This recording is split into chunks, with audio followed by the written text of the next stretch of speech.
Chapitre 18. Comment Janotus de Bragmardo fut envoyé auprès de Gargantua pour récupérer les grosses cloches.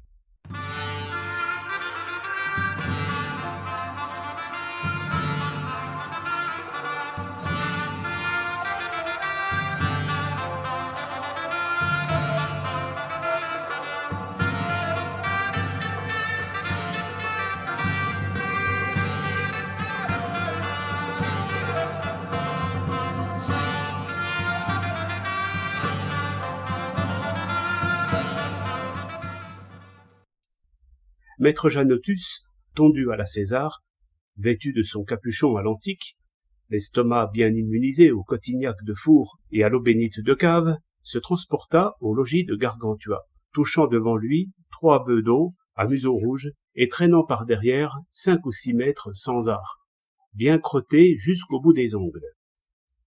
À leur entrée, Ponocrates les rencontra et il fut effrayé en les voyant ainsi déguisés. Il croyait que c'était quelque travesti ayant perdu la raison. Puis il s'enquit auprès de l'un des maîtres sans art de cette bande de ce que signifiait cette chienlit. On lui répondit qu'il venait demander que les cloches leur fussent restituées. À peine avait-il entendu ces paroles que Ponocrates courut annoncer la nouvelle à Gargantua afin qu'il fût prêt à la réplique et qu'il délibérât sur le champ sur ce qu'il convenait de faire. Gargantua, averti de la situation, prit à part Ponocrates, son précepteur, Philotomie, son maître d'hôtel, Gymnaste, son écuyer, et Eudémon, et se concerta sommairement avec eux de ce qu'il serait bon aussi bien de faire que de répondre.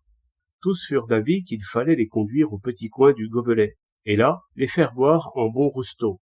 Et, pour que ce tous ceux ne tirât pas une vaine gloire d'avoir fait rendre les cloches sur son intervention, pendant qu'il chopinerait, on ferait appeler le prévôt de la ville, le recteur de la faculté, le vicaire de l'église, auquel on remettrait les cloches avant que le sophiste n'ait exposé sa requête. Après quoi, les autres étant présents, on écouterait sa belle harangue. Ainsi fut fait, et une fois les susdits arrivés, on introduisit le sophiste en pleine salle, et il commença comme suit, tout en toussant.